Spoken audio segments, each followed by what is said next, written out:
On va passer à la deuxième série de questions, qui consiste donc, une fois qu'on a pris des décisions par rapport à son parcours, comment on se met en route. Donc bonsoir, je m'appelle Jonathan, j'ai 18 ans et je suis juste là. Et j'ai 18 ans. 18 ans, c'est ça. J'ai un problème, j'ai beaucoup de mal avec les interactions sociales, au point où, à force d'en être terrifié, je me suis créé une sorte de zone de confort, une sorte de bulle dans laquelle je m'enferme, et à cause de ça, avec la redondance, etc., je m'ennuie. En fait, je fais tout le temps la même chose, et comme j'ose jamais, par peur en fait pour les différentes interactions sociales, au point où je donne une sorte de fausse facette de ma personnalité quand je suis obligé de sortir en fait. Quand il y a des choses, forcément on est obligé d'en sortir. Mais je déteste par-dessus tout l'ennui. Et le problème c'est que j'ai peur d'être indépendant, j'ai peur de payer des factures, d'avoir un appartement ou même d'avoir un travail qui me plaît pas. Donc je voulais vous demander déjà, parce que vous Michel, vous avez fait pas mal de voyages. Et c'est par exemple que ce soit pour les 4L ou bien au Vietnam. Je voulais et vous Costa qui avez fait différents films. J'imagine qu'au début ça devait pas être simple pour se lancer, mais est-ce que maintenant pour vous c'est comme une zone de confort en fait enfin c'est facile comme maintenant vous vous y connaissez, ou bien en fait à chaque fois c'est un nouveau défi, une nouvelle aventure. Et si c'est ce cas-là, est-ce que vous auriez des conseils à me donner C'est toujours une nouvelle aventure. Chaque film, on ne sait pas si on va arriver à le faire.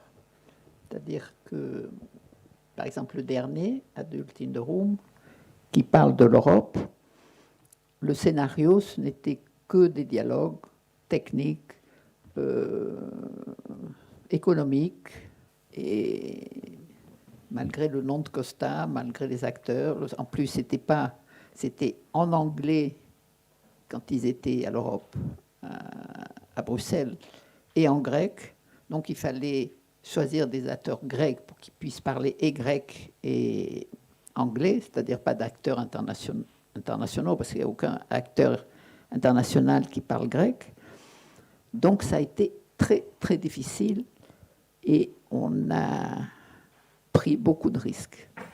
C'est-à-dire qu'on a dû mettre nos biens en banque pour réussir à faire le film. Costa voulait absolument faire ce film, il avait raison, c'était son pays, c'était l'Europe, c'est-à-dire que c'était... Donc chaque fois c'est très difficile. Je ne pense pas qu'on peut dire qu'à un moment donné on est arrivé, que, en tout cas pour nos métiers, c'est chaque fois une lutte. Et ça l'a toujours été. Ça l'a toujours été dans ma vie personnelle, enfin dans ma vie professionnelle et dans celle de Costa. Mais je vais vous laisser parler Costa. Non, mais ça n'est jamais acquis. Hein. Et quand on a 18 ans, c'est vrai que c'est très difficile. On disait là, à l'instant, en aparté, que dans votre génération, n'est pas comme la nôtre. Nous, on voyait l'avenir ouvert, ça allait être mieux. De plus en plus, vous, quand vous voyez les journaux, quand vous voyez partout, on ne propose pas un avenir meilleur, on propose un avenir difficile. Donc ça ne va pas être facile. Je ne pense pas que ça soit aussi dramatique que ça dépend de vous tous. Mais il ne faut pas rester chez soi, hein, il faut sortir. Affronter l'aventure, quelle qu'elle soit. Que ce soit avec des amis, que ce soit avec des amis, eux, il faut affronter l'aventure et sans être sûr de réussir. On va rater une fois, deux fois, trois fois, puis on va réussir une fois. Voilà.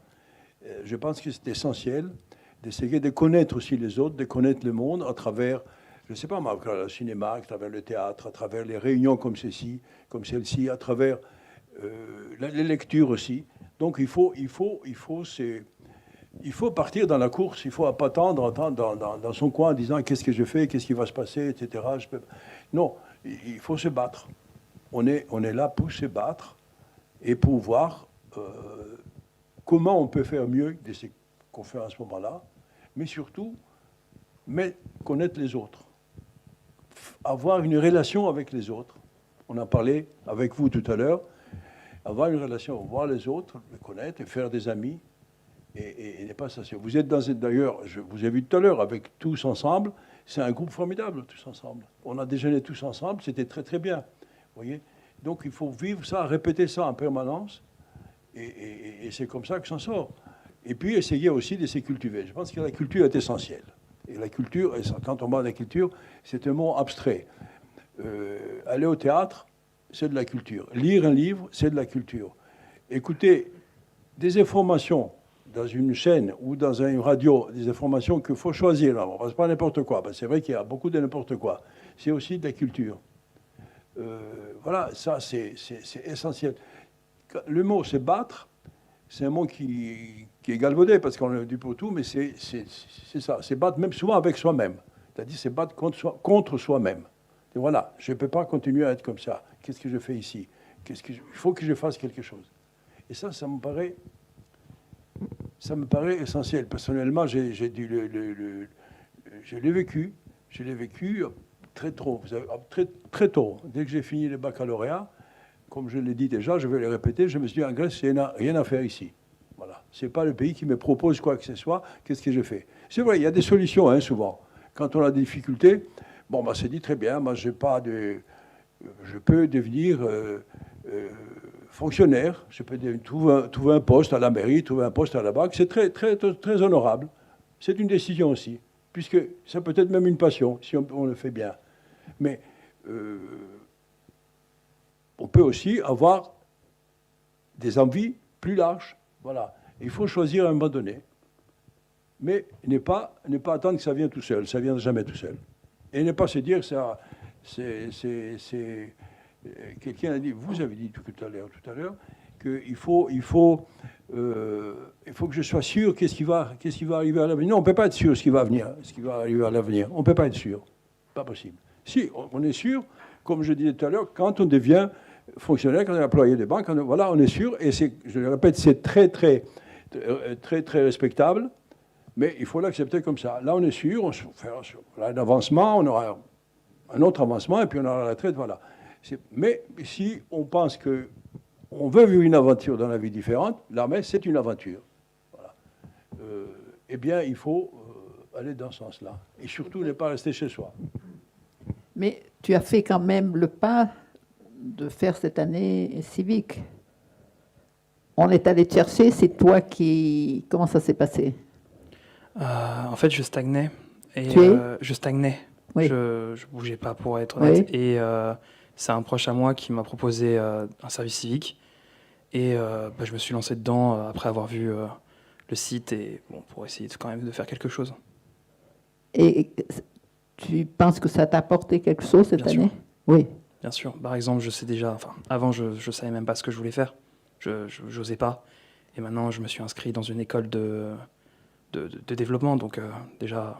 Une école de... Développement. De développeur. Oui, développeur. Oui. C'est-à-dire informatique. C'est plus dans l'application. Dans l'application, oui. Et tu as ton bac? Non. Non. Et non, tu peux être développeur sans... Je peux être développeur sans, en alternance. Et donc, c'est bien, ça t'a servi. Donc, moi, ça me donne des opportunités. Oui, et puis, ça va me forcer à sortir. Et tu as eu des amis, là? Oui, non. Tout le groupe a toujours été très supporteur. Oui. Non, puis il y a une autre chose dans notre société, et on l'a entendu plusieurs fois. Non, tu as ton bac. Non, je n'ai pas mon bac. J'ai pas ton bac. J'ai mon bac, j'ai pas mon bac. J'ai mon bac. Ok. Voilà, c'est ça.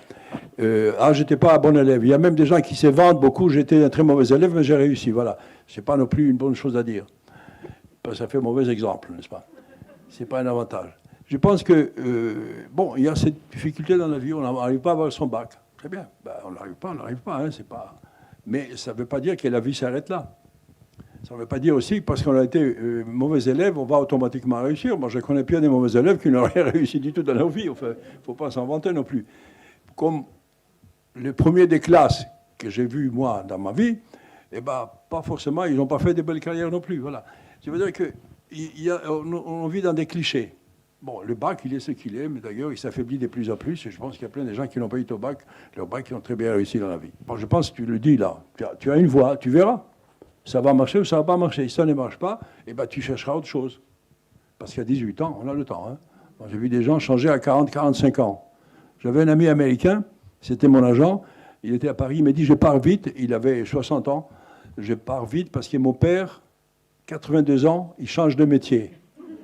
Voilà, alors je l'ai appelé quelques jours après, il m'a dit, il fait très bien, voilà. Il faut dire qu'il y a l'aventure de la vie, il faut la vivre, cette aventure. Eh bien, dans ce cas, je vous remercie pour votre réponse. Et je vais du coup laisser ma place à Mickaël. Bonjour, je m'appelle Mickaël. J'aime l'aventure. Alors, je veux faire un voyage un jour à pied vers une destination lointaine. Mais j'ai peur de ne pas y arriver parce que je doute de mes capacités. Alors, vous avez vécu beaucoup d'aventures. Donc, j'aimerais savoir, est-ce que vous aviez peur comme moi? Et comment moi, je peux surmonter mes peurs? La peur existe, mais il faut être poussé par quelque chose. C'est-à-dire qu'il faut se dire, si je reste là, je stagne. Donc, il faut que j'arrive à partir. Mais pour le moment, tu es venu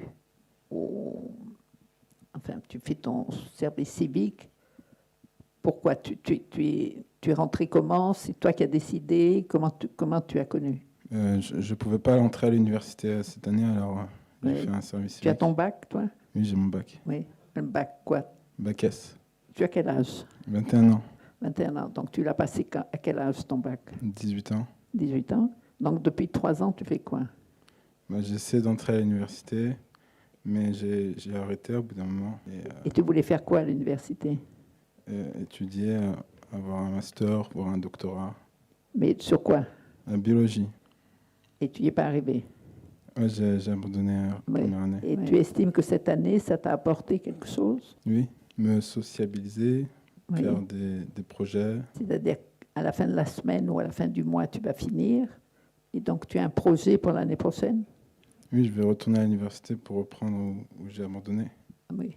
Et tu t'es inscrit déjà? Oui, je suis inscrit. Et ton rêve d'aller à pied, je ne sais pas où, tu vas le faire plus tard? Oui. Oui. Mais ça, il faut toujours avoir des rêves. Il faut toujours avoir des rêves et se dire qu'on va les réaliser un jour, même en ayant peur.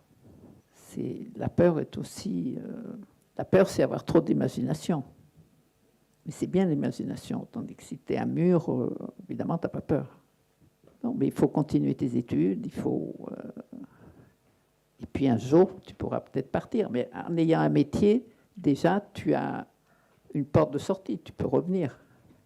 À l'université, c'est pour arriver à avoir quel métier, ton rêve? Être chercheur scientifique. Ah oui, chercheur scientifique, oui. C'est bien. Donc, c'était un peu comme Hugo. Hein? C'est ça, Hugo? Voilà, c'est ça.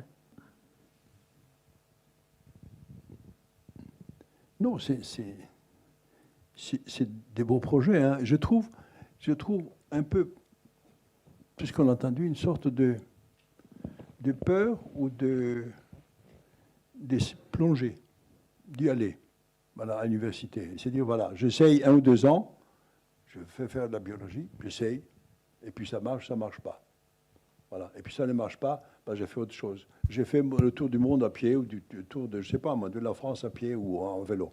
Voilà. Et à partir du moment où on décide ça, il faut se dire, voilà, tous les jours, je fais ça et ça et ça. Il n'est pas question de se dire, en même temps, j'essaie de faire en même temps ceci et cela. Non, on ne peut pas faire 3 choses à la fois. On fait une chose. Ah oui, c'est vrai, je ne parle pas, c'est pas du micro.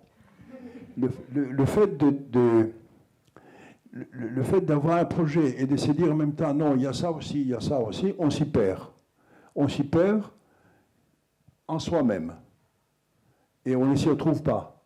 Parce qu'on empêche la passion de naître. La passion ne naît pas comme ça, du jour au lendemain. La passion naît à partir du moment où on commence. Je dis, voilà, je vais faire le tour de la France à pied. Je commence où? Je commence à Lille et après je vais où? Je vais là. Et j'ai fait le tour de la France. Donc, je veux dire, on fait ce projet et le projet, en naissant, il devient peu à peu passion. Ou alors, au bout d'un moment, tu dis, j'en ai rien à fiche comme ça, je ne vais pas, ça ne m'intéresse plus, et tu abandonnes, et tu vas à autre chose. Mais tu ne peux pas avoir plusieurs choses comme ça en préparation sans se plonger dans un d'entre eux. Voilà. je disais toujours, pardon de parler encore de moi-même, moi, ma vie était de partir, de sortir de ce pays qui était une prison. Pour aller comment, etc. Je veux dire une chose de plus aussi. J'ai dit la France. Je suis arrivé à la France, je devais voir quelqu'un d'autre qui est parti avant moi et dit on va avoir une chambre ensemble, etc. J'ai dit formidable, déjà c'est résolu. J'arrive, qu'est-ce que je découvre? Je vais à l'adresse et les concierges m'insultent parce que le type qui devait être avec moi, il avait la chambre, et ben il a une histoire avec sa fille et on l'a renvoyé. Eh bien, je me suis trouvé sans rien. Donc il fallait continuer. Je veux dire que c'est ça les projets. Alors il fallait trouver une solution. J'ai cherché des solutions, au fur et à mesure, j'ai pu trouver des solutions. Mais ne pas se perdre entre différents projets, c'est surtout ça l'idée, parce que c'est se perdre en soi-même. Il faut se retrouver, dire voilà, à l'université, tu peux perdre encore 2 ans, aller à l'université, essayer de faire ce que tu as envie de faire à l'université. Ça marche, ça ne marche pas. Tu t'aperçois qu'en lisant, tu n'arrives pas à trouver des solutions dans ton ambition. Eh bien, il faut la changer. Du coup, pour prolonger la question de Michaël, parce qu'on en a beaucoup parlé avec les jeunes, est-ce que la peur n'est pas nécessaire quand on lance un projet pour se mobiliser et que ce soit un projet de film ou de... La peur, c'est très humain, mais il ne faut pas que ça soit paralysante. Hein. Mais est-ce que ça n'aide pas voilà, il ne faut pas que la peur englobe tout et qu'on ne fait plus rien avec la peur. Non, la peur, c'est un sentiment humain qui permet de trouver des solutions, qui permet d'avancer même souvent, mais il ne faut pas que ça soit une chose qui vous freine. Il ne faut pas un frein définitif. Alors on se met dans ce lit, on attend que quoi? Ok, merci. Costa a raison dans ce qu'il disait, par exemple, tu veux partir pour marcher, mais déjà il faut que tu te dises où, que tu étudies les endroits où tu vas traverser, parce que comme ça te donne, c'est pas bon, je veux faire ci, je veux faire ça, non, c'est un truc précis, c'est-à-dire tu choisis l'endroit où tu veux aller et tu te dis voilà, je vais traverser là, je vais faire ci, je vais faire ça, je vais faire ça, parallèlement à l'université. Donc ça marche pas à l'université, mais après tu as déjà tout ton truc en route. Donc, ce n'est pas le précipice qui te fait peur. C'est tu auras commencé à faire le pont pour passer le précipice. Je ne sais pas si je me suis claire. Oui, c'est bon. Oui. C'est clair. Parce qu'il y a un autre élément. On a peur, c'est vrai, c'est bien d'avoir parlé de la peur. La peur de perdre 2 ans, mais à ton âge, c'est rien 2 ans. C'est rien. On peut le perdre s'il le faut pour essayer de réussir quelque chose. Si on ne réussit pas, on peut en perdre encore 2 ans. Tu te rends compte que 22 ans, c'est le début de tout.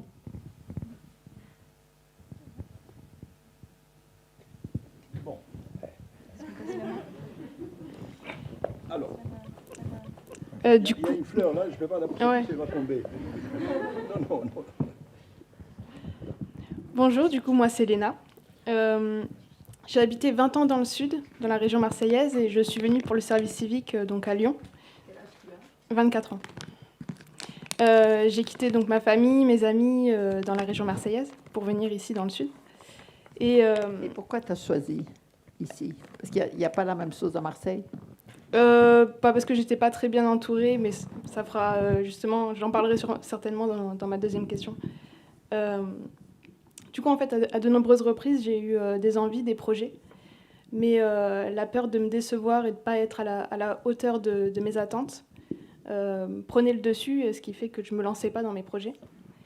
Et j'ai par exemple eu envie de faire fille au père, et finalement, je ne me suis pas lancée parce que justement, j'ai été surmontée, enfin, la peur a pris le dessus, la peur de me décevoir, de décevoir les autres et de ne pas être à la hauteur.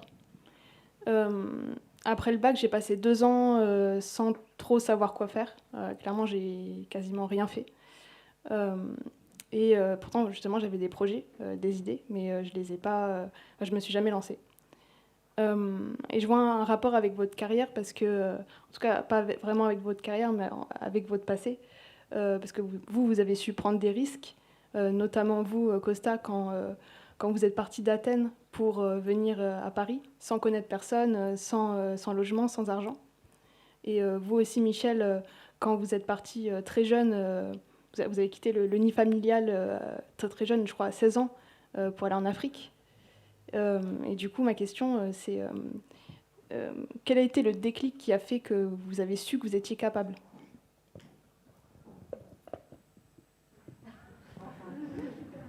Moi, je n'ai jamais su que j'étais capable. Hein. Je me pose la question toujours. Vous savez, à chaque fois que j'ai commencé un film, après 20 films, je me dis, est-ce que je saurais le faire au début? Et ce n'est pas une façon de me présenter. Non, on n'a pas d'assurance. Il faut y aller. Vous êtes parti, déjà, vous avez fait un pas, je crois. Vous êtes parti de Marseille pour venir ici. C'est déjà pas mal. Donc, il y a quelque chose en vous qui vous pousse à aller vers quelque chose d'inconnu, parce que c'est inconnu ici. Vaguement, vous connaissez. Et voilà, c'est ça. Et les inconnus, je ne veux pas répéter ce que je disais à l'instant, les inconnus, ils sont permanents. Il faut aller vers les inconnus, mais qui vous intéressent naturellement. Pas n'importe quoi, mais des intérêts qui vous intéressent. Et un jour, on trouve la solution. La solution est là, quelque part. Nous vivons dans une société quand même qui, malgré les difficultés, malgré tout ce qu'on attend, c'est un pays formidable d'abord, et c'est une société qui est meilleure que beaucoup de sociétés que j'ai pu connaître dans le monde. Donc avec beaucoup d'ouverture, beaucoup de possibilités, beaucoup de liberté, et beaucoup de gens qui sont ouverts à faire des choses. Voilà. Donc on peut profiter de ça. Quand on parle de cinéma, je vois des jeunes en Amérique, par exemple, qui est un grand pays de cinéma, mais ils ne savent pas par où passer pour entrer au cinéma. C'est impossible. En France, on a toutes les possibilités pour entrer au cinéma. Il y a un centre national de cinéma qui peut aider. Si vous écrivez quelque chose, on peut faire un documentaire, on peut faire un film éventuellement, etc. Donc, je veux dire que la société a des capacités pour satisfaire les ambitions des uns et des autres. Peut-être pas toutes les ambitions, mais en tout cas, il ne faut pas rester sur la marge. Parce que si on reste sur la marge, c'est à cause de vous. À cause de votre impossibilité d'en sortir. Donc tout commence par vous, et après vient l'environnement. Et comme je l'ai dit, l'environnement dans l'ensemble est favorable, malgré toutes les difficultés.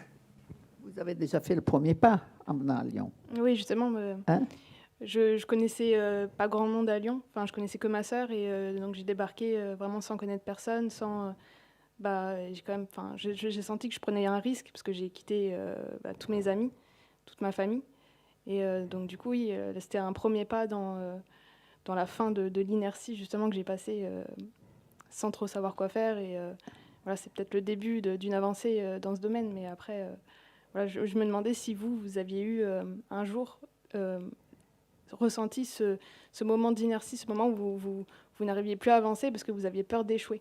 Ah ben oui. Quand j'ai changé de journaliste à productrice, j'ai eu un an, je vous dis, je suis entrée en dépression. Et parce que je ne voyais plus mon avenir. Bien sûr, je voyais avec Costa les enfants, mais j'avais besoin d'autre chose. Et je me sentais un peu enfermée, tout ça, et il me fallait autre chose, mais je ne savais pas quoi. Mais en même temps, une fois que j'ai fait le pas en avant, je ne regarde pas en arrière. Hein? Là, je parle de mon passé, tout ça et tout, parce qu'on me pose des questions. Mais sinon, je n'y pense jamais. C'est-à-dire que ce qui m'intéresse, c'est aujourd'hui et demain. Hein? C'est ça qui est important, c'est aujourd'hui et demain. Et là, vous avez fait le pas de venir à Lyon. Je pense que Marseille, c'est derrière. Il faut, même si vous retournez à Marseille, ce n'est pas la même qui va retourner à Marseille. C'est ça qu'il faut. Il faut pas avoir peur d'aller de l'avant. Une fois qu'on a fait le premier pas, c'est ça le plus difficile. Hein, il faut aller. C'est-à-dire que c'est aujourd'hui, demain, aujourd'hui, après-demain. Regarder, avoir une sorte de lumière. C'est pas forcément. Vous savez, comme je disais, une femme, c'est difficile parce que. Enfin, de mon temps, 50 ans, enfin, il y a 60 ans, quand j'avais 20 ans, si on voulait se marier, avoir une vie familiale, tout ça, il y avait une avenue devant vous. Si on voulait faire qu'une carrière, c'était plus difficile, mais disons qu'il y avait une avenue. Mais si par contre on voulait tout avoir, le beurre et l'argent du beurre, c'est-à-dire une vie familiale, une carrière, des enfants, tout ça, et aujourd'hui encore, c'est très difficile parce que c'est plus des avenues que vous avez devant vous, c'est des ruelles, des impasses. Hein, c'est sinueux. Et des fois, on se trompe, on prend une impasse, il faut savoir reculer et repartir, mais rarement revenir en arrière. Hein. Il faut tracer. En ayant peur, bien sûr, parce que des fois, il y a des précipices, mais des fois, le précipice passé est pire. Donc, non, mais je pense que vous êtes, d'après ce que vous dites, vous êtes sur le bon chemin. Hein? Ça vous a apporté quelque chose quand même cette année. Ah oui, clairement, oui, oui. Oui. Oui, oui. Et là, vous savez ce que vous voulez faire l'année prochaine? J'ai un projet potentiellement de partir à l'étranger pour faire du volontariat. Oui. Voilà. Après, sur le long terme, je pense que je vais un petit peu moins me prendre la tête à me dire qu'il faut que je trouve un métier vraiment qui me correspond, enfin qui me correspond pour toute ma vie. Je pense que je vais juste me laisser mener par la vie. les opportunités, Oui. par la vie. Oui. Et c'est difficile de rentrer dans une ONG ou de faire du bénévolat, tout ça?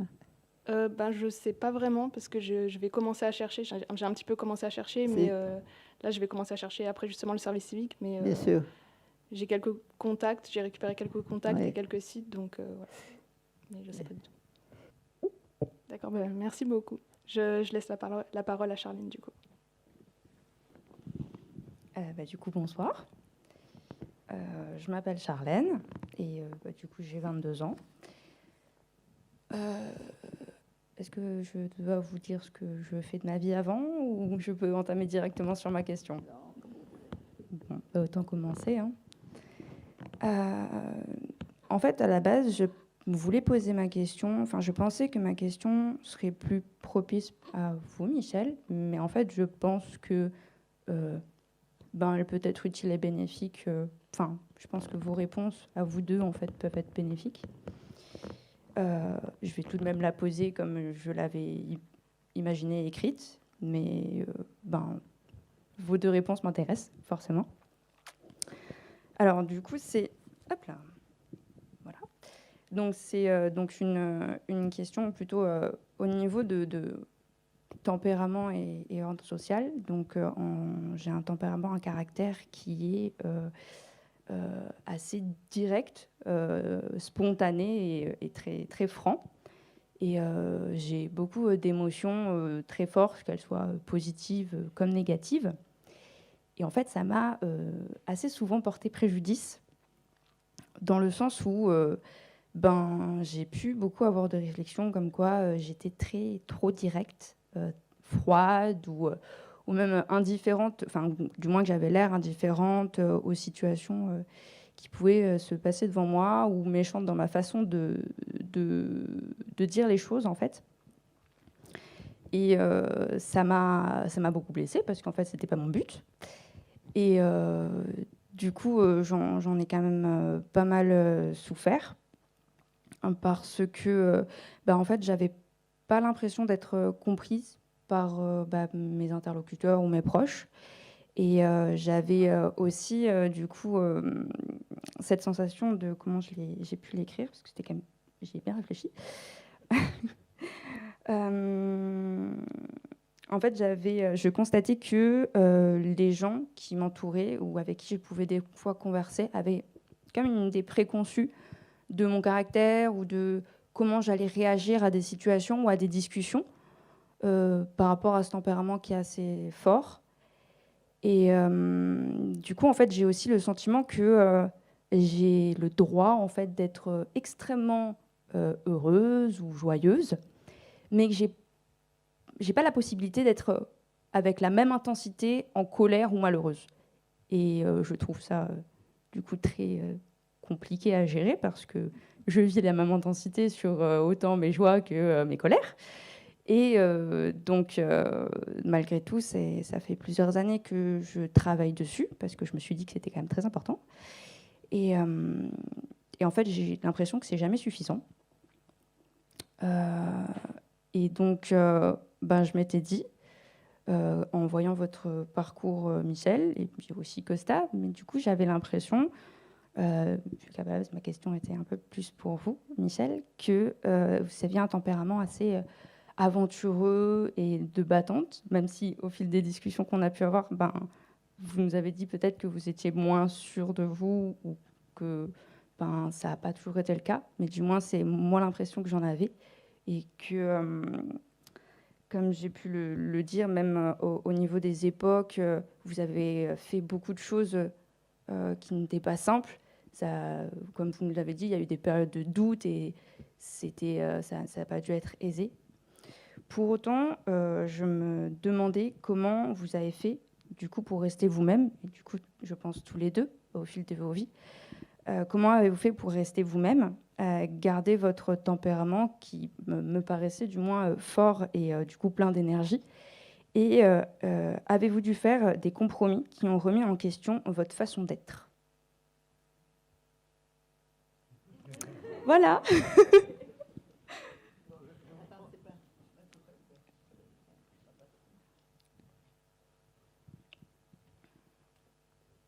Je ne sais pas faire. Non, vous avez parlé des compromis. Oui. Oui, des compromissions, il ne faut pas faire, pas des compromis. Voilà. C'est ça. Je veux dire, non, le contraire, pardon. Il ne faut pas faire des compromissions, il faut faire des compromis. Dans la vie, on est entouré des choses, des personnes, je l'ai dit déjà tout à l'heure, qui pensent autrement, qui agissent autrement, etc. Ils ne peuvent pas s'adapter à vous, mais vous n'avez pas à vous adapter à eux. Donc il faut vivre votre liberté. Mais il est vrai qu'il faut s'adapter avec la liberté. Oui. Parce que notre liberté, parfois, peut heurter la liberté des autres. C'est un équilibre terrible dans nos sociétés, mais c'est un équilibre nécessaire. Et je pense que les sociétés ont réussi finalement, depuis des millénaires, de vivre comme ça avec des compromis. On ne peut pas écraser son caractère pour plaire aux autres. Parce qu'il est vrai, chacun d'entre nous aimerait que les autres soient aussi bien que nous, ou comme nous. Sans parler du monde politique, sans parler du monde religieux, sans parler, ils veulent absolument que ce soit... Mais on ne peut pas. Et il ne faut surtout pas. Parce que c'est des sociétés complètement écrasées et qui ne font pas des progrès, qui ne vont nulle part, finalement. Voilà. Qui stagnent. Donc, il faut garder sa liberté et avec les difficultés que ça va vous poser. Alors, évidemment, je suis contre les compromissions, bien sûr, mais contre les compromis aussi. Ah. Je pense, enfin, il faut en faire. Je l'ai fait forcer. C'est vrai que j'étais timide au départ, et que je le suis encore, malgré l'apparence. Mais une fois que j'ai une idée dans la tête, je veux la faire passer. Hein? C'est-à-dire quand j'ai voulu faire une chose, j'ai réussi à le faire. Et je pense sans compromis. Je pense... C'est un compromis à vivre avec moi.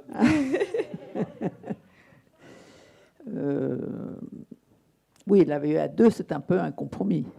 Oui. Mais je pense dans la vie professionnelle, non, mais j'aurais pu aussi, Costa, même en vivant avec toi, parce qu'on se connaît depuis... Donc, je le connaissais avant de faire Théâtre Ferrasca, on s'est connus en 63, donc j'ai fait Théâtre Ferrasca en 65. J'aurais pu dire, je ne vais pas partir. Ouais. Ouais, parce que maintenant, je connais Costa. Oui, il y a eu des compromis à un moment donné, mais en allant chacun, c'est-à-dire qu'on s'est chacun laissé notre liberté, entre guillemets. Mais je pense aussi, en voyant un petit peu, en discutant avec toi, que tu es comme ça aussi. C'est-à-dire, ce qu'on te reproche, ce qu'on peut te reprocher, c'est d'avoir des idées définies. Oui. Hein, c'est ça. Oui. Et du coup, j'ai remarqué, plus pendant, un peu plus avant que maintenant, parce que j'ai réussi à aussi modérer tempérament pour m'adapter. Mais du coup, je faisais beaucoup d'autocensure dans des actions ou des choses que je voulais dire. Et en fait, comme avant, par exemple, je ne savais pas avoir d'autre manière que la franchise, vraiment directe, comment le dire, je ne pouvais pas le dire, en fait, parce que je savais que ça allait directement être mal pris. Donc j'ai appris d'autres façons et différentes façons, donc du coup, d'aborder les gens et de les comprendre, de les écouter. Pour autant, dès que j'ai l'impression que mon tempérament ressort trop à être très contente, très franche, à dire « Wouh, c'est trop bien » ou « Ah non, je suis pas contente du tout », ça va pas. Dès que c'est un peu trop dans le « non, je suis pas contente » ou ça ne va pas et que c'est très direct, ça ne va pas. Et qu'est-ce que ça t'a apporté cette année ? J'ai beaucoup appris dans les relations humaines parce que du coup, je trouve que on a eu la chance de tomber dans un groupe qui est super diversifié, avec qui on a énormément de débats, des très très gros débats. Et en fait, du coup, j'ai beaucoup appris sur tout le monde parce qu'on a tous des bagages différents et du coup, à écouter les différentes façons de faire et les différents avis de tout le monde pour pouvoir, on va dire, composer avec. Et je pense que je préfère le mot composer que compromis aussi. Oui, un mot composé, c'est mieux que compromis. Ouais. Composer, c'est pas tout à fait la même chose. Ouais. Pour moi, c'est mieux. Je trouve aussi. Donc c'est vrai que du coup, c'est pour ça que je me posais un peu la question, parce que vous aviez vraiment des vies où des fois, beaucoup de personnes avaient l'air d'être vraiment contre vos projets, à tous les deux, à vous dire non mais là ça va pas marcher, ou finalement ça ne plaît pas ce que vous faites, et pourtant vous y allez quand même. Et donc même si c'est dans une action, vous l'avez fait quand même et vous avez gardé le cap sur vos idées. Et du coup, je trouvais ça très impressionnant du coup et courageux. Oui, je pense que tout le monde ne peut pas avoir des vies où on fait Alaska, on va au Vietnam, on fait ça, mais à l'intérieur de vies, disons, plus normales, on peut aussi ne pas avoir de compromis et seulement des adaptations. Je pense que c'est ça qui est important. Ouais. Mais il faut que son caractère puisse s'exprimer. Personnellement, je n'aurais pas pu travailler dans un bureau, même pour faire... alors, je travaille dans un bureau en étant productrice, oui. Mais il n'y a pas que le bureau, je veux dire. J'ai un projet, et je trouvais aussi que le métier de productrice et le métier de journaliste, finalement, avaient quelque chose en commun. C'est-à-dire que quand j'arrivais dans un pays, que ce soit le Vietnam, Cuba, le Moyen-Orient, tout ça, j'avais des outils, mais chaque fois, c'était une nouvelle connaissance de terrain. Et finalement, la production, c'est la même chose. On a des outils qu'on connaît, mais chaque fois, c'est une nouvelle aventure. Parce que le metteur en scène, le sujet, le metteur en scène, les conditions, se faire financer.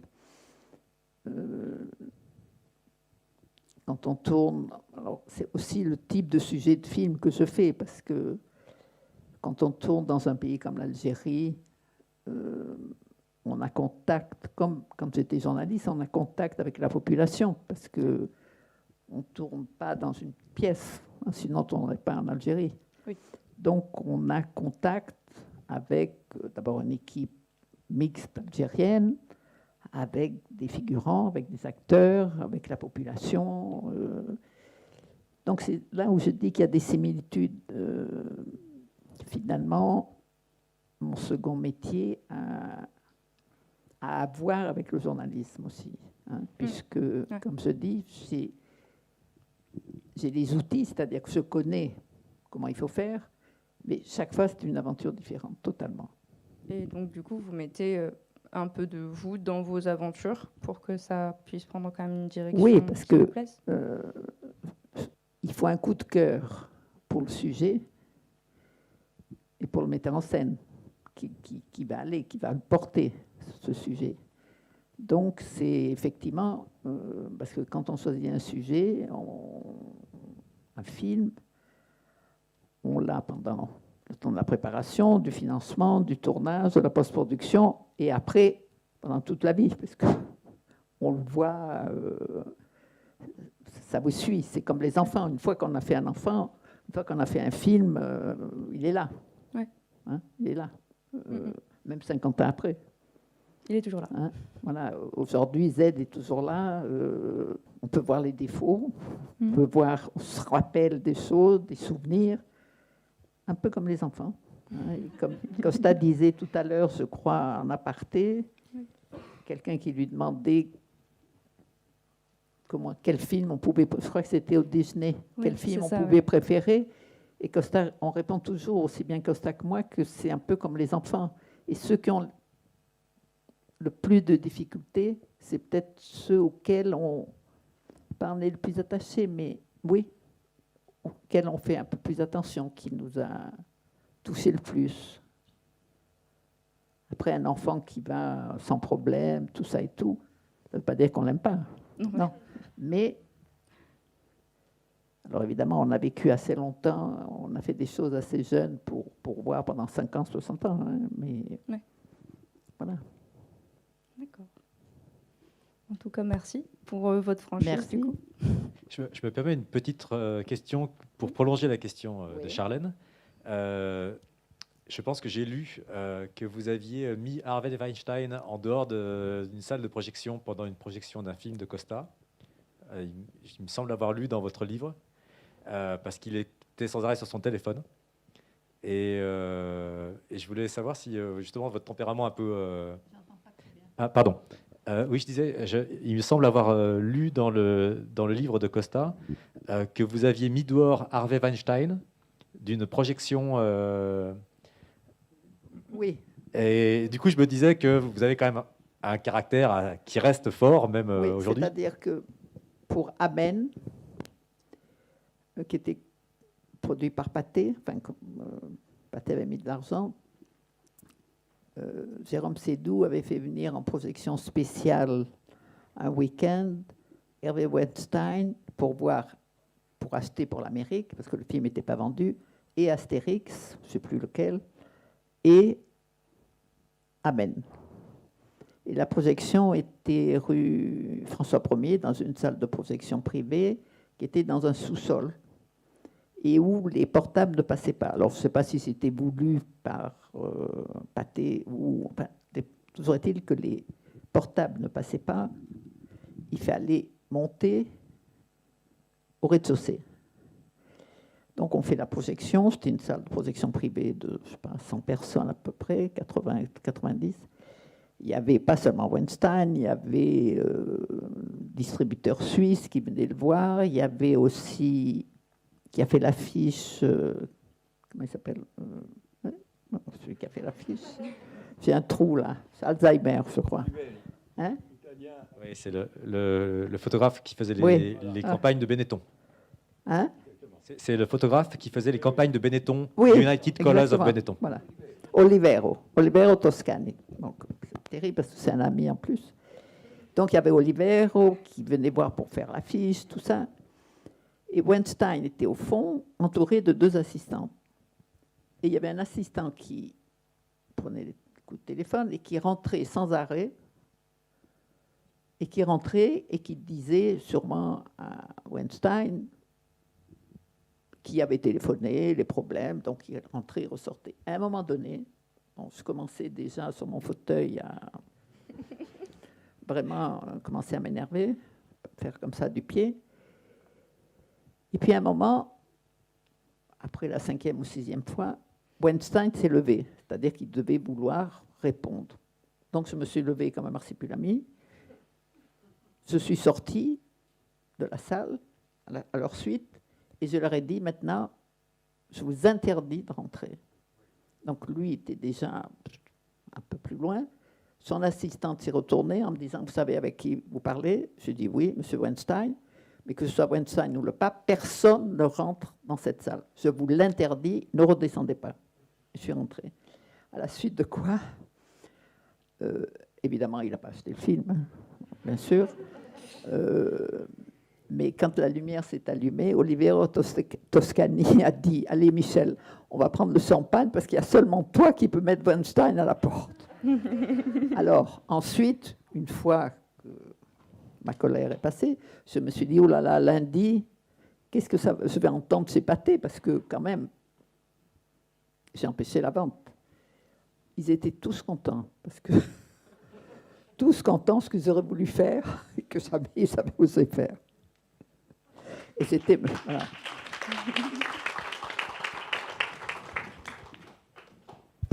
Bon, bah, je pense que c'est une bonne conclusion pour la deuxième partie.